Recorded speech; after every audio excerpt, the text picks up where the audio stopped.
click all my buttons. Yes. So if you hear funny noises in the background, it's because we finally decided we need to have a fire in our wood stove because it is very damp and chilly and we couldn't bear it anymore. So if you hear funny noises, it's either the stove itself or it's my partner futzing with the stove. So I apologize for the funny background noises. I thought today, since it is April Fool's Day, or not really April Fool's Day, but we're not really having April Fool's Day, but it sort of is April Fool's Day, that I might read a few more from the man who sang the Sillies, because they are very silly, and April Fool's Day is really all about being silly more than anything else. So it seemed a good thing. For those of you who missed the first part, these are wonderful poems by John Ciardi, illustrated by Edward Gorey. And I was very confused when I learned that Edward Gorey was really dark and things, because as a child I mostly knew him from these, which is not very dark and are very silly. So it's quite a contrast to see his more adult work. Oh, excuse me, gray day makes me yawn. All right. Oh, and the book is very old and fragile, so I am largely taking it apart. Do not be alarmed. It has been that way for a while. It needs a little TLC and tape, maybe glue. Whole new binding. Some cook. Johnny made a custard in the pepper pot, flavored it with mustard, put in quite a lot of garlic fried in olive oil, brought the custard to a boil, ate it up and burned his tongue. You shouldn't cook when you're too young.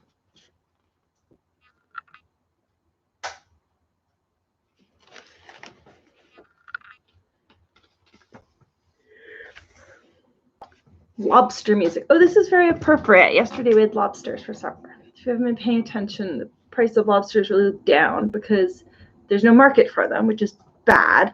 So the fishermen are getting paid basically nothing, which is worse. On the other hand, it means that they're sort of affordable.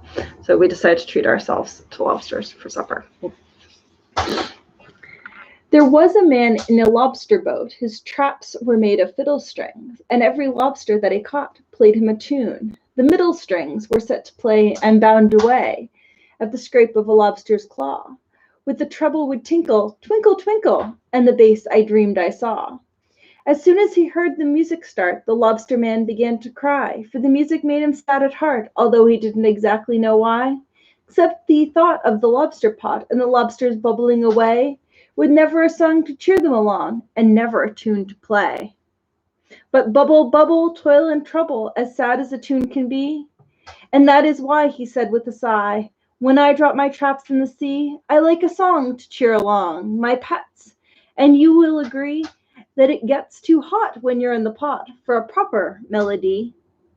So sing while you may, I always say, and boil when you must, says I, for a bit of a song is never wrong, though you're hoisted high and dry.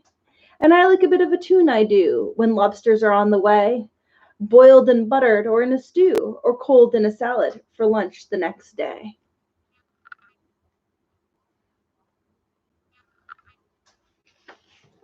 Did you hear that, fiddler?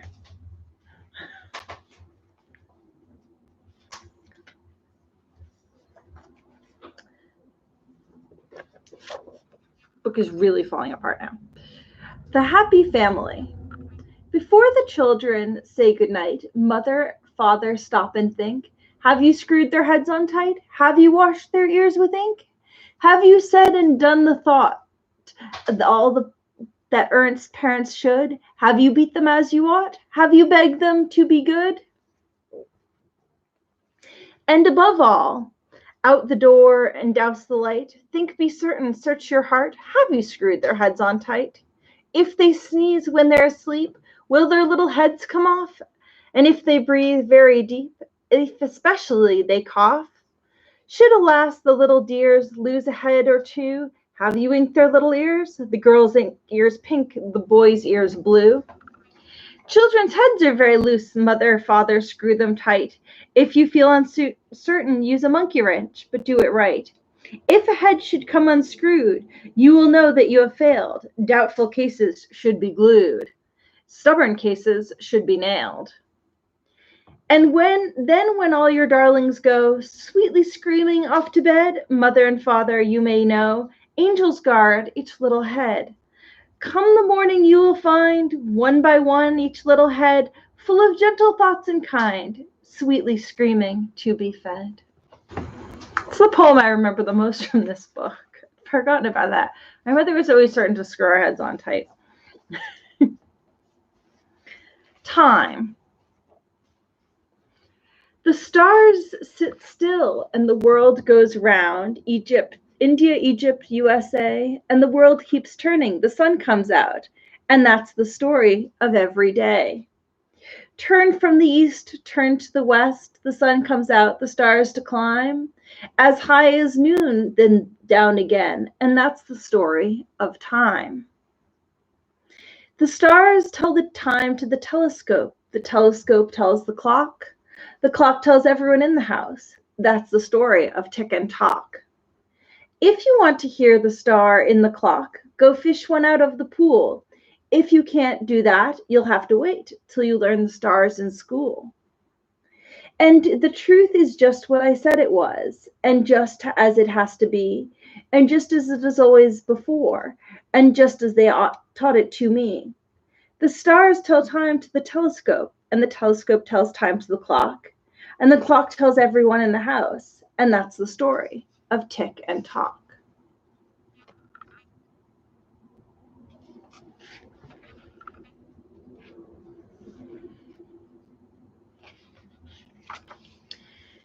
How much is true? I'll tell you a lie, and it's almost true. I met an oyster as big as you. A boy-sized oysters are very few. Man-sized oysters are even fewer. You see my lies getting truer and truer. That happens to lies, you may be sure. You start to tell a terrible whopper, and all your fibbings become a cropper, and your lie winds up all prim and proper. Hello, I said when we met. Said I. The oyster frowned and strolled on by. Now have I managed to tell a lie?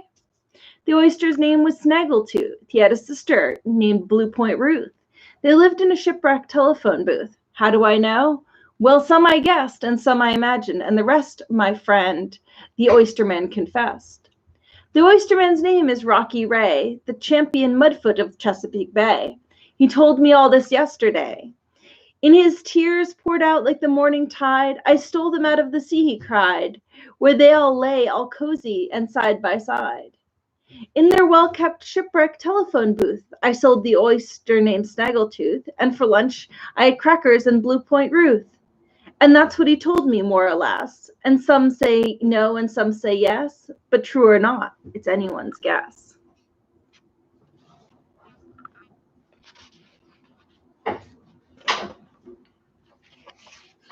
I said, hello, said I, and that the oyster frowned and strolled on by. It's certainly true that he didn't reply.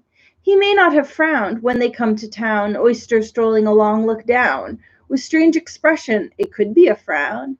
Or it could be a smile, it's hard to tell, an oyster's expression through his shell, unless you know him especially well.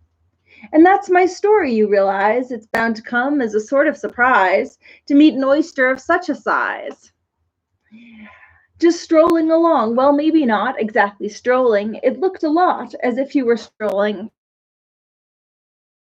Strolling was really done by me, and not by the oyster. Yes, certainly. I remember now. It was where I ate my lunch today at Main and State. The oyster was on a dinner plate, an enormous plate, and there he sat, as big as you and twice as fat. Well, maybe he wasn't as big as that. I guess he was just oyster size, and recalling his taste now, I realize oysters go down much better than lies. And I'll tell you this, I never knew lies were so hard to make up, sir, and you may believe it or not, but that is certainly true.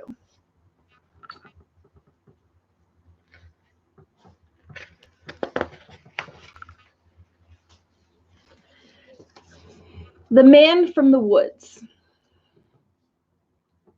The man from the woods climbed out of my well. He came with some very strange goods he wanted to sell. I was on the farm and all alone when I saw one arm reach over the stone. Like a brambly shooter, prickly hedge, and then one foot grew over the edge, like roots when they grow along the ground. It frightened me so, I turned around. But started to run, but he started to sing in a voice like a poem with a quibbly ring.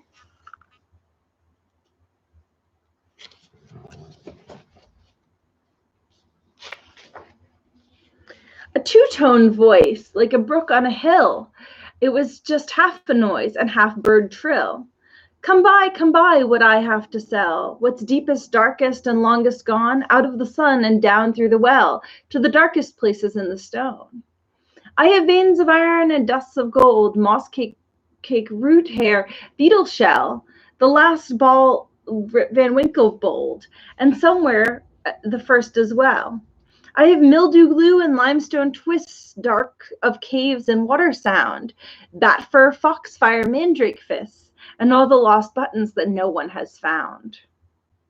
I have rattlesnake rattles and dinosaur bone, hearts of sulfur, mushroom seed, good fern jelly and mushroom stone. Come by, whatever you need. He sang so small and so far and near, and his voice was all so muffled and clear. So twice at once, I think I said, I felt like a dunce for being afraid. So I turned around to see his face, and there wasn't a sound. There wasn't a trace. Whoever he was long gone. But there in the grass was a milk-white stone, and a red rose as ever grew, though I don't suppose you'll believe it's true.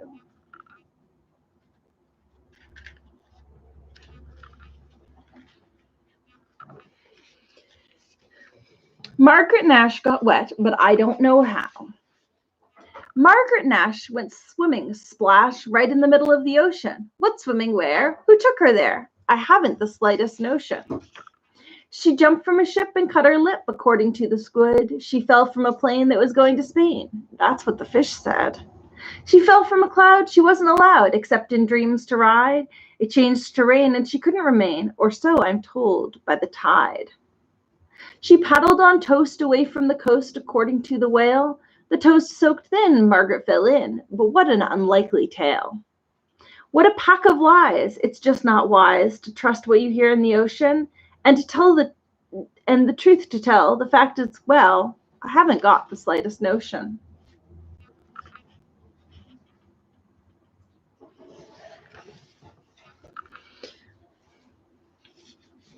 Evan Kirk.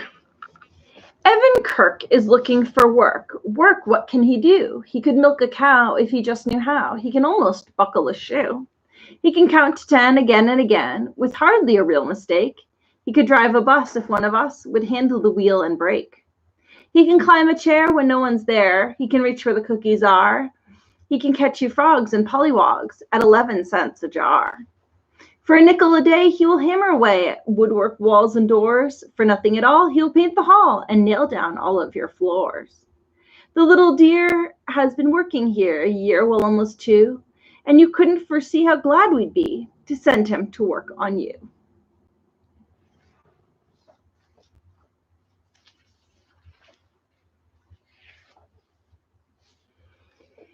It's time to get up. The sun's in the window, and who do you guess is pretending she doesn't know? I've come to call her to wash and dress her, to come to breakfast. Jenny, no. Ginny, Mary, Sally Lou, it's none of those, but I see a head and asleep and one eye peeking, I think I do, and someone's giggling in that bed. Who do you guess it would have to be?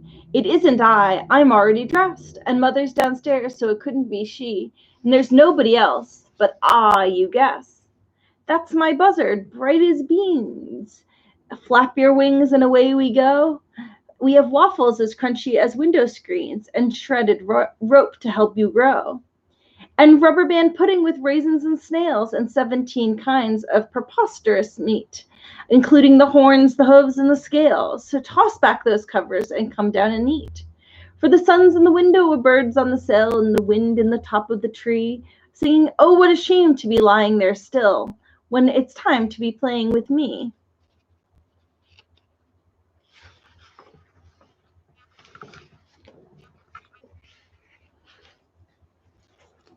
Warning.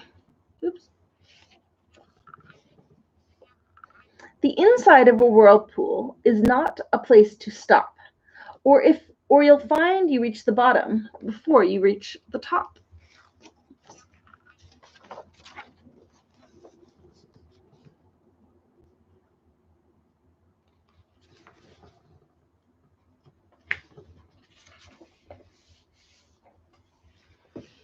Please, Johnny. The Shrek is a chivalrous beast. The Shriek is a chivalrous beast. He's loud as a boy and a half. All other beasts shun him at least. And when he gets out that boomorous laugh, when he whispers, it sounds like the roar of a train on a bridge you are under. When he talks, it sounds very much more like a cave full of cannons of thunder. But not even the last clap of doom could be heard through his blabberous laugh. Nothing human could live through its boom. It's as loud as a boy and a half.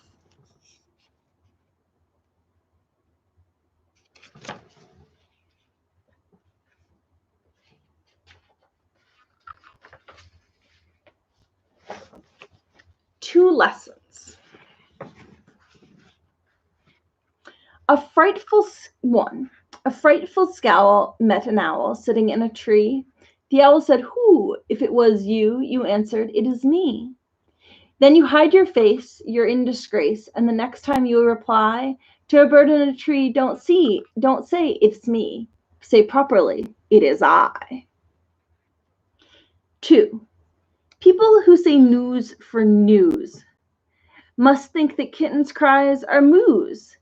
Kittens properly say mew, rhyming it properly with you. It's a very bossy poem.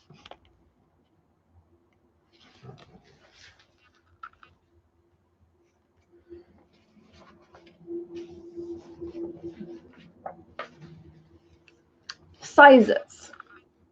If you were as big as a giant flea, how much would you have to grow to be the size of the tiniest head to toe, most midgety baby whale? I mean to say, and it's no surprise, whatever you do about your size, there's always something a size or two much bigger or smaller than you.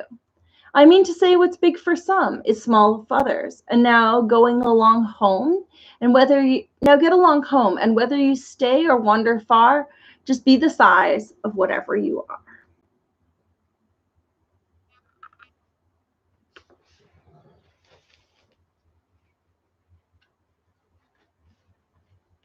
This is the last one. Someone's face was all frowned shut, all squeezed full of grins and crinkles, pouts and scowls and gloomers, but I could see behind the wrinkles. Even with her face a twist, I saw someone peeking through when someone's nose was kissed. Guess who came out giggling? You.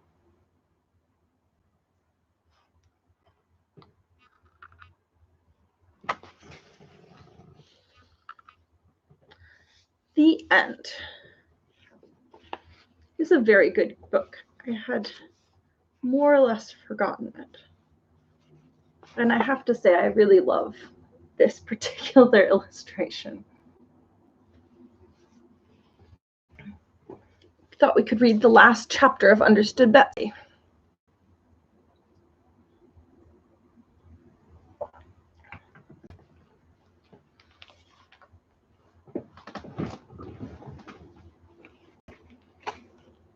Understood Aunt Frances. I'm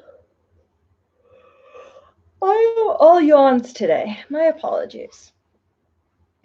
About a month after Betsy's birthday, one October day, when the leaves were all red and yellow, two momentous events occurred, and in a manner of speaking, at the same time.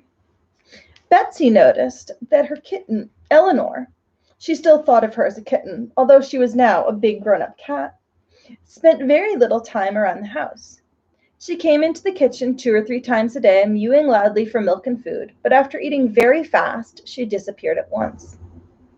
Betsy missed the purring, contented ball of fur on her lap in the long evenings as she played checkers or read aloud or sewed or played guessing games. She felt rather hurt, too, that Eleanor paid her so little attention, and several times she tried to make her stay, trailing in front of her a spool tied to a string, or rolling a worsted ball across the floor. But Eleanor seemed to have lost her taste for all the things she had liked so much. Invariably, the moment the door opened, she darted out and vanished. One afternoon, Betsy ran out after her, determined to catch her and bring her back. When the cat found she was being followed, she bounded in great leaps, constantly escaping from Betsy's outstretched hand. They came thus to the horse barn, into the open door of which Eleanor whisked like a little gray shadow, Betsy close behind. The cat flashed up the steep ladder-like stairs that led to the hayloft. Betsy scrambled up too. It was dark up there compared to the gorgeous colored October day outside, and for a moment she could not see Eleanor. Then she made her out, a dim little shape, picking her way over the hay, and she heard her talking. Why, yes, it was real talk, quite different from the loud, imperious meow with which Eleanor asked for her milk. This was the softest, prettiest kind of conversation, all the murmurs and chirps and sing-songs. Why, Betsy could almost understand it. She could understand it, enough to know that it was love talk, and then, breaking into this, came a sudden cry of shrill little needle-like cries that fairly filled the hayloft. Eleanor gave a bound forward and disappeared. Betsy, very much excited, scrambled climbing over the hay as fast as she could go. It was all silent now. The piercing, funny little squalls had stopped as soon as they began. On top of a little nest lay Eleanor, purring so loudly you could hear her all over the big mow, so proud and happy she could hardly contain herself. Her eyes glistened, she arched her back, rolled over, and splayed her claws, disclosing to Betsy's astounded, delighted eyes. No, she wasn't dreaming. 2 dear little kittens, one all gray, just like its mother, one gray with a big bib on its chest. Oh, how dear they were, how darling and cuddly and fuzzy. Betsy put her fingers very softly on the gray one's head and thrilled to feel the warmth of the little living creature. Oh, Eleanor, she said eagerly, can I pick one up? She lifted the gray one gently and held it up to her cheek. The little thing nestled down in the hollow of her hand, and she could feel its tiny, tiny little claws pricking softly into her palm. Oh, you sweetness, you little baby thing, she said over and over in a whisper. Eleanor did not stop purring, and she looked up with friendly, trusting eyes as her little mistress made the acquaintance of her children. But Betsy could feel somehow that Eleanor was anxious about her kitten, and was afraid that though the little girl meant everything that was kind, her great, clumsy, awkward human hands weren't clever enough to hold a baby cat the proper way. I don't blame you a bit, Eleanor, said Betsy. I should feel just so in your place. There, I won't touch it again. She laid the kitten down carefully by its mother. Eleanor at once began to wash its face very vigorously, knocking it over and over with her strong tongue. My, said Betsy, laughing, it'll scratch his eyes out if I was as rough as that. Eleanor didn't seem to hear, or rather she seemed to hear something else. For she stopped her short, her head lifted, her ears pricked up, listening very hard to some distant sound. Betsy heard it too, somebody coming into the barn below, a little quick, uneven footsteps. It must be little Molly, tagging along as she always did. What fun to show Molly the kittens. Betsy, called Molly from below. Molly, called Betsy from above. Come up quick, there's something up here. There was a sound of scrambling, rapid feet on the rough stairs, and Molly's yellow curls appeared shining in the dusk. I've got she began, but Betsy did not let her finish. Come here, Molly, quick, quick, she called, beckoning eagerly, as though the kittens might evaporate into thin air if Molly didn't get there at once. Molly forgot what she was going to say, climbed madly over the steep pile of hay, and in a moment was lying flat on her stomach beside the little family in a spasm of delight that satisfied even Betsy and Eleanor, both of them convinced that these were the finest kittens in the world ever seen. See, there are 2, said Betsy. You can have one for your very own, and I'll let you choose. Which one do you like the best? She was hoping that Molly would not take the little all-gray one, because she had fallen in love with that the minute she saw it. Oh, this one with the white on his breast. And Molly, without a moment's hesitation, it's lots the prettiest. Oh, Betsy, for my very own. Something white fell out of the folds of her skirt onto the hay. Oh, yes, she said indifferently. A letter for you. Miss Anne told me to bring it out here. She said she saw you streaking for the barn. It was a letter from Aunt Frances. Betsy opened it, one eye on Molly to see that she did not hug her new darling too tightly, and began to read it in the ray of dusty sunlight slanting through a crack in the side of the barn. She could do this easily, because Aunt Frances always made her handwriting very large and round and clear, so the little girl could read it without half trying. And as she read, everything faded away from her before her. The barn, Molly, the kittens. She saw nothing but the words on the page. When she read the letter through, she got up quickly, ever so quickly, and went away downstairs. Molly hardly knows she had gone, so absorbing and delightful were the kittens. Betsy went out of the dusky barn into the rich October splendor and saw none of it. She went straight away from the house in the barn, straight up the hill pasture, toward her favorite place beside the brook, the shady pool under the big maple tree. At first she walked, but after a while she ran, faster and faster, as though she could not get there soon enough. Her head was down, one arm was crooked over her face. And you know what? I'm not going to follow her up there, nor let you. I'm afraid we would all cry if we saw Betsy under the big maple tree. And the very reason she ran away so fast was that she could be all by herself for one very hard hour to fight it out alone. So let us go back soberly to the orchard where the Putneys are, and wait till Betsy comes walking listlessly in, her eyes red, her cheeks pale. Cousin Anne was up in the top of a tree, a basket hung over her shoulders, half full of striped red northern spies. Uncle Henry was on a ladder against another tree, filling a bag with beautiful, shining, yellow-green pound sweets, and Aunt Abigail was moving around, picking up the party-colored windfalls and putting them into barrels ready to go to the cider mill. Something about the way Betsy walked as she drew closer, something about the expression on her face, and oh, she began to speak. Something about the tone of her voice stopped all this cheerful activity as though a bomb had gone off in their midst. I've had a letter from Aunt Frances, said Betsy, biting her lips, and she says she's coming to take me away, back to them, tomorrow. There was a big silence. Cousin Anne stood perfectly motionless in her tree, staring through the leaves at Betsy. Uncle Henry had turned on his ladder, one hand on an apple as though it was frozen there, staring down at Betsy.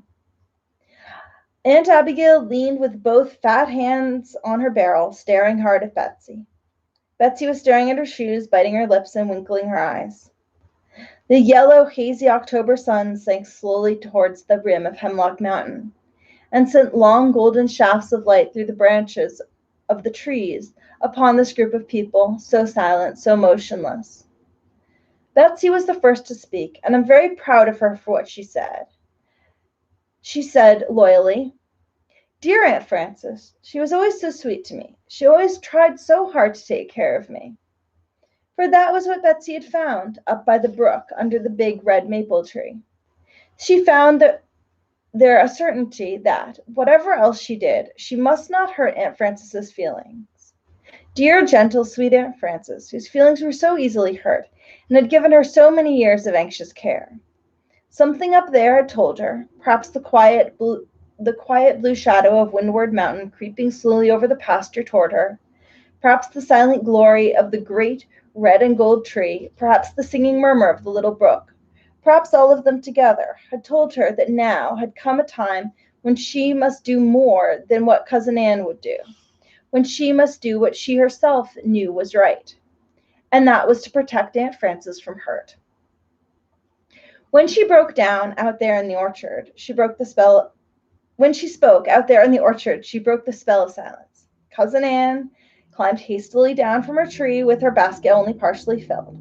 Uncle Henry got stiffly off his ladder, and Aunt Abigail advanced through the grass. And they all said the same thing. "Let me see that letter." They read it, looking over each other's shoulders with grave faces. Then, still silently, they turned and went into the house, leaving their forgotten baskets and barrels and bags under the trees. When they found themselves in the kitchen, "Well, it's supper time anyhow," said Cousin Anne hastily, as if ashamed of losing her composure. "Or almost time. We might as well get to it now." "I am a-going out to milk," said Uncle Henry gruffly, although it was not nearly his usual time. He took the milk pails and marched out to the barn, stepping heavily, his head hanging. Shep woke up in a snort, getting off the couch, gamboled clumsily to Betsy, wagging his tail and jumping up on her, ready for a frolic. It was almost too much for Betsy. To think that after tomorrow she would never see Shep again, nor Eleanor, nor the kittens. She choked as she bent over Shep and put her arms around his neck for a great hug. She mustn't cry. She mustn't hurt Aunt Frances's feelings or show that she wasn't glad to go back to her. That wouldn't be fair. And after all Aunt Frances had done for her. That night she lay awake after she and Molly had gone to bed, and Molly was asleep. They'd decided not to tell Molly until the last minute, so she had dropped off peacefully, as usual. But poor Betsy's eyes were wide open. She saw a gleam of light under the door. It widened. The door opened. Aunt Abigail stood there in her nightcap, mountainous in her long white gown, a candle shining up to her serious old face. "You awake, Betsy?" she whispered, seeing the child's dark eyes gleaming over the covers. I just thought I'd look in to see if you were all right." She came to the edge of the bed and set the candle down on the little stand. Betsy reached her arms up longingly, and the old woman stooped over her. Neither of them said a single word during the long embrace which followed. Then Aunt Abigail straightened up hastily, took her candle very quickly, very softly, and heavily padded out of the room. Betsy turned over and over and flung one arm over Molly. Oh, no, Molly either after tomorrow. She gulped hard and stared at the ceiling, dimly white in the starlight. A gleam of light shone under the door. It widened, and Uncle Henry stood there, candle in his hand, peering into the room. "You awake, Betsy?" he said cautiously. "Yes, I'm awake, Uncle Henry." The old man shuffled into the room. "I just got thinking," he said hastily, "that maybe you'd like to take my watch with you. It's kind of handy to have a watch on the train, and I'd like real well for you to have it." He laid it down on the stand, his own cherished gold watch that had been given him when he was 21. Betsy reached out and took his hard, gnarled old fist in a tight grip. "Oh, Uncle Henry," she began and could not go on. "We'll miss you, Betsy," he said in an uncertain voice. It's been real nice to have you here." Then he too snatched his candle very quickly and almost ran out of the room. Betsy turned over her back. "No crying now," she told herself fiercely. "No crying now." She clenched her hands together and tightly and set her teeth. Something moved in the room. Somebody leaned over her. It was Cousin Anne, who didn't make a sound, not one, but took Betsy in her strong arms and held her close and closer till Betsy could feel the quick pulse of the other's heart beating through her own body. Then she was gone, silently as she came. But somehow that great embrace had taken away all the burning tightness from Betsy's eyes and heart. She was very, very tired, and soon after this she fell sound asleep, snuggled up close to Molly. In the morning, nobody spoke of last night at all. Breakfast was prepared and eaten, and the team hitched up directly afterward. Betsy and Uncle Henry were to drive to the station together to meet Aunt Frances's train. Betsy put on her new wine-colored cashmere that Cousin Anne had made for her with the soft white collar of delicate old embroidery Aunt Abigail had given her out of one of the trunks in the attic. She and Uncle Henry said very little as they drove to the village, and even less as they stood waiting together on the platform. Betsy slipped her hand into his, and he held it tight as the train whistled in the distance and came slowly and laboriously puffing up to the station. Just one person got off at the little station, and that was Aunt Frances, looking ever so dressed up and citified, with a full, fluffy ostrich boa and kid gloves and a white veil all over her face, and a big blue one floating over her gray flowered velvet hat. How pretty she was, and how young, under the veil which hid so kindly all the little lines in her sweet, thin face, and how excited and fluttery. Betsy had forgotten how fluttery Aunt Frances was. She clasped Betsy to her and then started back crying. She must see to her suitcase, and then she clasped Betsy to her again and shook hands with Uncle Henry, whose grim old face looked about as cordial and welcoming as the sourest kind of sour pickle, and fluttered back fluttered back, and she said she must have left her umbrella on the train. Oh, conductor, my umbrella right in my seat, a blue one with a crooked over. Oh, here it is in my hand. What am I thinking of? The conductor evidently thought he better get the train away as soon as possible, and he shouted, "All aboard," to nobody at all, and sprang back on the steps. The train went off, groaning over the steep grade and screaming out its usual echoing warning about the next road crossing. Uncle Henry took Aunt Frances's suitcase and plodded back to the surrey. He got in to the front seat and Aunt Frances and Betsy in back, and they started off. And I want you to listen to every single word that was said in the back seat, for it was a very, very important conversation when Betsy's fate hung on the curl of an eyelash and the flicker of a voice, as fates often do. Aunt Frances hugged Betsy again and exclaimed about her having grown so big and tall and fat. She didn't say brown too, although you could see she was thinking that, as she looked through her veil at Betsy's tanned face, down at the contrast between her own pretty white fingers and Betsy's leather-colored, muscular little hands. She exclaimed and kept on exclaiming. Betsy wondered if she'd always been this fluttery as this, and then all of a sudden it came out, the great news, the reason for the extra flutteriness. Aunt Frances was going to be married. Yes, think of it.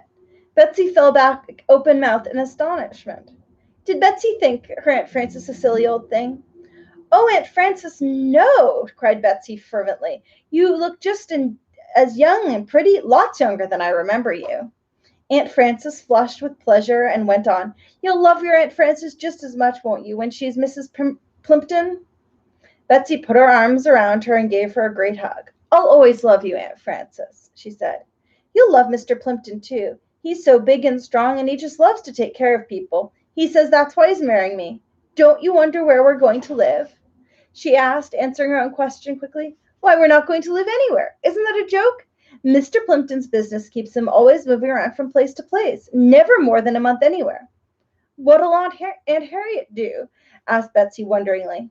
"Why, she's ever so much better," said Aunt Frances happily, "and her own sister, my Aunt Rachel, has come back from China, where she's been a missionary for ever so long. So the two old ladies are going to keep house together out in California, in the dearest little bungalow, all roses and honeysuckle. But you're going to be with me. Won't it be jolly fun traveling, darling, to go traveling all everywhere and see new places all the time?" No, those are the words Aunt Frances said, but something in her voice and her face suggested the faintest possibility to Betsy that maybe Aunt Frances didn't really think it would be such awfully jolly fun as her words said. Her heart gave a big jump up, and she had to hold tight to the arm of the surrey before she could ask in a quiet voice, "But Aunt Frances, won't I be awfully in your way traveling around so?" Now Aunt Frances had ears of her own, and though that was what Betsy's words said, what Aunt Frances heard was the suggestion that possibly Betsy wasn't as crazy to leave the Putney farm as she had supposed of course she would be. They both stopped talking for a moment and peered at each other through the thicket of words that held them apart. I told you, this was one very momentous conversation. One sure thing is that people on the back seat saw inside of the surrey. One thing is that the people on the back seat, I don't know why this sentence is giving me so much trouble. One sure thing is that the people on the back seat saw the inside of the surrey as they traveled along, and nothing else. Red sumac and bronze beech trees waved their flags at them in vain. They kept their eyes fixed on each other intently, each in an agony of fear, lest she hurt the other's feelings. After a pause, Aunt Frances came to herself, and with a start, and said, affectionately putting her arm around Betsy, "Why, darling, what does Aunt Frances care about trouble if her own dear baby girl is happy?" And Betsy said resolutely, "Oh, you know, Aunt Frances, I'd love to be with you." She ventured one more step through the thicket. "But honestly, Aunt Frances, won't it be a bother?" Now Aunt Frances ventured another step to meet her. "But dear little girls must be somewhere."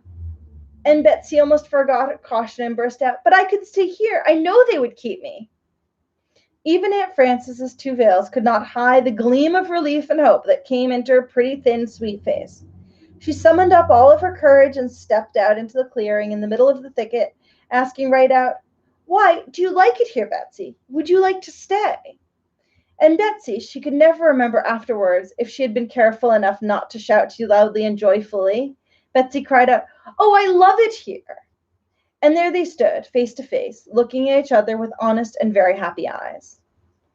Aunt Frances threw her arms around Betsy and asked again, "Are you sure, dear?" And didn't try and hide her relief, and neither did Betsy. "I could visit you once in a while, when you're somewhere near here," suggested Betsy, gleaming. "Oh, yes, and I must have some time with my little darling," said Aunt Frances. And this time there was nothing in their hearts that contradicted their lips. They clung to each other in speechless satisfaction as Uncle Henry guided the surrey to the marble stepping stone. Betsy jumped out first while Uncle Henry was helping Aunt Frances out. She was dashing up the walk like a crazy thing. She flung open the front door and catapulted into Aunt Abigail's just coming out. It was like flinging herself on a feather bed. "Oh, oh, oh," she gasped out. "Aunt Frances is going to be married and travel all the time, and she doesn't really want me at all. Can I stay here? Can I stay here?"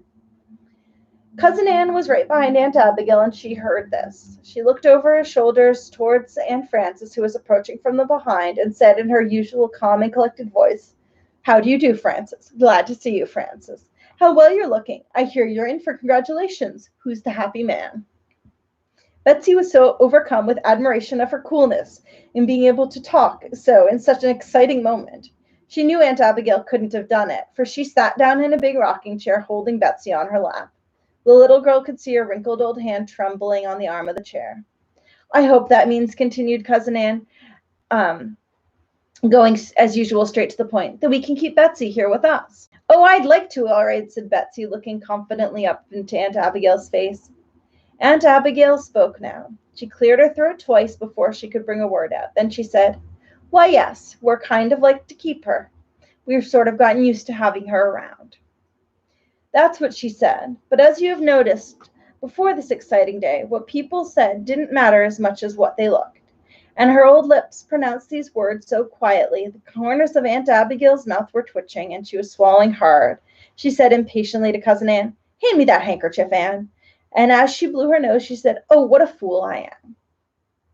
And then all of a sudden, it was as though a great fresh breeze had blown through the house. They all drew long breaths and began to talk loudly and cheerfully about the weather and Aunt Frances's trip and how Aunt Harriet was and which room Aunt Frances was going to have and would she leave her wraps in the hall or take them upstairs. And in the midst of all this, Betsy, her heart ready to burst, dashed out of doors, followed by Shep. She ran madly toward the barn. She did not know where she was going. She only knew that she must run and jump and shout or she would explode. Shep ran and jumped, and because Betsy did. To these wild creatures, careening through the air like bright blown autumn leaves, appeared little Molly in the barn door. "Oh, I'm going to stay, I'm going to stay," screamed Betsy. But as Molly had not any notion of the contrary, she only said, "Of course, why not?" and went on to something really important, saying in very much capitalized excitement, "My kitten can walk. It took 3 steps just now." After Aunt Frances got her wraps off, Betsy took her for a tour of inspection. They went all over the house first, with special emphasis laid on the living room. "Isn't this the loveliest place?" said Betsy fervently, looking about her at the white curtains, bright flowers, southern sunshine, the bookcases, and the bright-colored cooking utensils. I think that's a typo. I think that was supposed to be kitchen. It was all full to the brim for eyes of happiness, and she forgot entirely that she had thought it a very poor, common kind of room when she had first seen it. Nor did she notice that Aunt Frances showed no enthusiasm over it now. She stopped for a few months to watch some potatoes and put them in the oven for dinner. Aunt Frances opened her eyes at this. "I always see to the potatoes and the apples, the cooking of them, I mean," explained Betsy. "I've just learned to make apple pie and brown Betty." Then down to the stone-floored milk room where Aunt Abigail was working over butter and where Betsy, swelling with pride, showed Aunt Frances how deftly and smoothly she could manipulate the wooden paddle and make rolls of butter that weighed within an ounce or 2 of a pound each. "Mercy, child, think of your being able to do such things," said Aunt Frances, more and more astonished. They went outdoors now, Shep bounding by their side. Betsy was amused to see that Aunt Frances drew back quite nervously whenever the dog frisked near her. Out in the barn, Betsy had disappointment. Aunt Frances just balked absolutely at those ladder-like stairs. Oh, I couldn't, dear. Do you go up there? Is it really quite safe? Why, Aunt Abigail went up there to see the kittens, cried Betsy on the edge of exasperation. But her heart softened at the sight of Aunt Frances's evident distress of mind at the very idea of climbing into the loft, and she brought the kittens down for inspection, Eleanor mewing anxiously at the top of the stairs.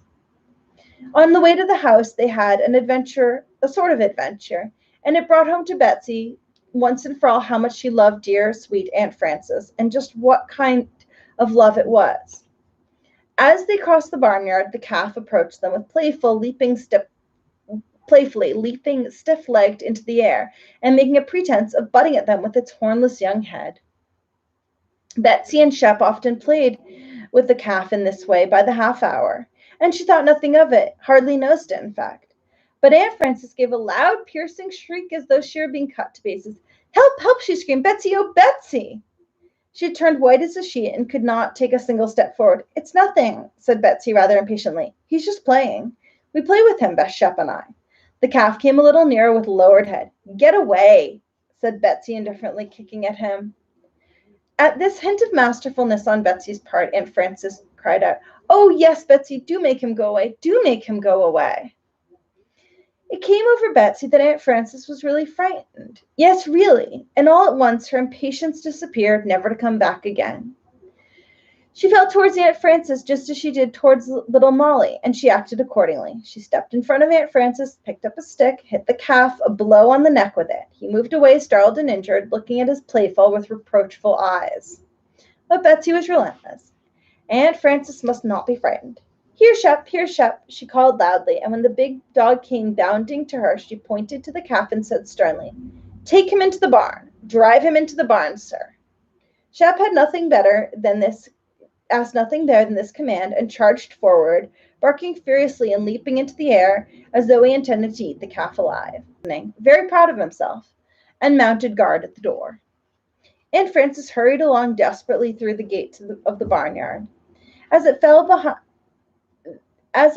to behind her, she sank down on a rock, breathless, still pale and agitated. Betsy threw her arms around her in a transport of affection. She felt she understood Aunt Frances as no one else could, the dear, sweet, gentle, timid aunt. She stood with thin, nervous white fingers in her strong brown hands. Oh, Aunt Frances, dear, darling Aunt Frances, how I wish I could always take care of you. The last of the red and gold leaves were drifting to the ground as Betsy and Uncle Henry drove back from the station after seeing Aunt Frances off. They were not silent this time as they were when they had gone to meet her. They were talking cheerfully together, laying their plans for winter, which was so near. I must begin to bank the house tomorrow, mused Uncle Henry, and those apples have got to the cider mill right off. Don't you want to ride over on top of them, Betsy, and see them made into cider? Oh, my, yes, said Betsy, and that will be fine. I must put away Deborah's summer clothes and get Cousin Anne to help me make some warm winter ones if I'm going to take her to school in the cold weather. As they drove into the yard, they saw Eleanor coming from the direction of the barn with something big and heavy in her mouth. She held her head as high as she could, but even so her burden dragged on the ground, bumping it softly against the rough places in the path. Look, said Betsy, look at that great rat Eleanor has caught. Uncle Henry squinted his old eyes towards the cat a moment and laughed. We're not the only ones that are getting ready for winter, he remarked. Betsy did not know what he meant, and climbed hastily over the wheel and ran to see. As she approached Eleanor, the cat laid her burden down with an air of relief and looked trustingly into her little mistress's face. Why, it was one of the kittens. Eleanor was bringing it into the house. Oh, well, yes, of course. They mustn't stay out there in the cold hayloft now that the cold weather was drawing near. Betsy picked up the little sprawling thing, trying with weak legs to get around on the rough ground. She carried it carefully into the house, Eleanor walking sinuously by her and talking in the singing, purring meows to explain her ideas of kitten comfort. And Betsy felt she quite understood. Yes, Eleanor, a nice little basket behind the stove with a warm piece of old blanket in it. Yes, I'll fix it for you. It'll be lovely to have the whole family there. and I'll bring the other one in for you." But evidently Eleanor did not understand little girl talk as well as Betsy understood cat talk, for a little later Betsy turned from the nest she was making in the corner behind the stove. Eleanor was missing. When she ran out towards the barn, she met her again, her head strained back, painfully back, dragging another fat, heavy kitten, who curled his pink feet up as high as he could in a vain effort to not have them knocked against the stones. "Now, Eleanor," said Betsy, a little put out, "you don't trust me enough. I was going to do it all right." "Well," said Aunt Abigail as they came into the kitchen, "now you must begin to teach them to drink." "Goodness," said Betsy, "don't they know how to drink already?" "You try and see," said Aunt Abigail with a mysterious smile. So when Uncle Henry brought the pails full of fragrant warm milk into the house, Betsy poured out some into a saucer and put the kittens up to it. She and Molly squatted down on their heels to watch, and before long they were laughing so that they were rolling on the kitchen floor. At first the kittens looked every way but at the milk, seeming to see everything but what was under their noses. Then Graykin, that was Betsy's, absent-mindedly walked straight through the saucer, emerging with very wet feet and a much aggrieved and astonished expression. Molly screamed with laughter to see him shake his little pink toes and finally sit down to seriously lick them clean. Then Whitebib, Molly's, put his head into the saucer. "There, mine's smarter than yours," said Molly. But Whitebib went putting his head down, down, down, clear into the milk, nearly up to his eyes, although he looked very frightened and miserable. Then he jerked up quickly and sneezed and sneezed and sneezed, the most delicious, funny baby sneezes. He pawed and pawed at his little pink nose with his little pink paw until Eleanor took pity on him and came to wash him off. In the midst of this process, she saw the milk and left off to lap it up eagerly, and in a jiffy she had drunk every drop and was licking the saucer loudly with her raspy tongue. And that was the end of the kitten's first lesson. That evening, as they sat around the lamp, Eleanor came in and got into Betsy's lap just like old times. Betsy was playing checkers with Uncle Henry and interrupted the game to welcome the cat back delightedly. But Eleanor was uneasy and kept stopping her toilette to prick her ears and look restlessly towards the basket where the kittens lay curled so closely together that they looked like one soft ball of gray fur. By and by, Eleanor jumped down heavily and went back to the basket. She stayed there only a moment, standing over the kittens and licking them convulsively, and then she came back and got up in Betsy's lap again. "What ails that cat?" said Cousin Anne, noting this pacing restlessly. "Maybe she wants Betsy to hold her kittens too," suggested Aunt Abigail. "Oh, I'd love to," said Betsy, spreading out her knees to make her lap bigger. "But I want my own Whitebib myself," said Molly, looking up from the beads she was stringing. "Well, maybe Eleanor would let you settle it that way," said Cousin Anne. The little girls ran over to the basket and brought back each her own kitten. Eleanor watched them anxiously, but soon as they sat down, she jumped into Betsy's lap and curled down close to Graykin. This time she was completely satisfied, and her loud purring filled the room with a peaceable murmur. "There, now you're fixed for winter," said Aunt Abigail. She recognized a friend and shuddered sleepily. But the little kitten woke up in a terrible alarm to see the hideous monster so near him, and prepared to sell his life dearly. He bristled up his ridiculous little tail, opened his mouth, a little pink mouth, in a soft baby zzz, and struck savagely at old Shep's good-natured face with a soft little paw. Betsy felt her heart overflow with amusement and pride in the intrepid little morsel. She burst into laughter and picked it up and held it lovingly close to her cheek. What fun it was going to be to see the kittens grow up. Old Shep padded back softly to his couch, his toenails clicking on the floor, hoisted himself up heavily, and went to sleep. The kittens subsided into a ball again. Eleanor stirred and stretched in her sleep and lay her head in utter trust on her little mistress's hand. After that, Betsy moved the checkers only with her other hand. In the intervals of the game, when Uncle Henry was pondering over his moves, the little girl looked down at her pets and listened absently to the keen autumnal wind that swept around the old house, shaking the shutters and rattling the windows. A stick of wood in the stove burned in two and fell together with a soft whispering sound. The lamp cast a steady radiance on Uncle Henry's on Uncle Henry, bent seriously over the checkerboard, on Molly's blooming round cheeks and bright hair, on Aunt Abigail's rosy, cheerful, wrinkled face, on Cousin Anne's clear, dark eyes. That room was filled to the brim of something beautiful, and Betsy knew what it was. Its name was happiness. The end. So that's the end of Understood Betsy. So I thought tomorrow, where'd it go? We'll start another book called The Islander. That's our chapter book. It's another one by Cynthia Rylance, so it's not very long. But it's a book about a little boy who lives on an island. I believe it's an island off British Columbia. It's a Pacific island instead of an Atlantic island for a change. Anyway, we'll try that after our storybook tomorrow. Anyway, have a good afternoon. See you later.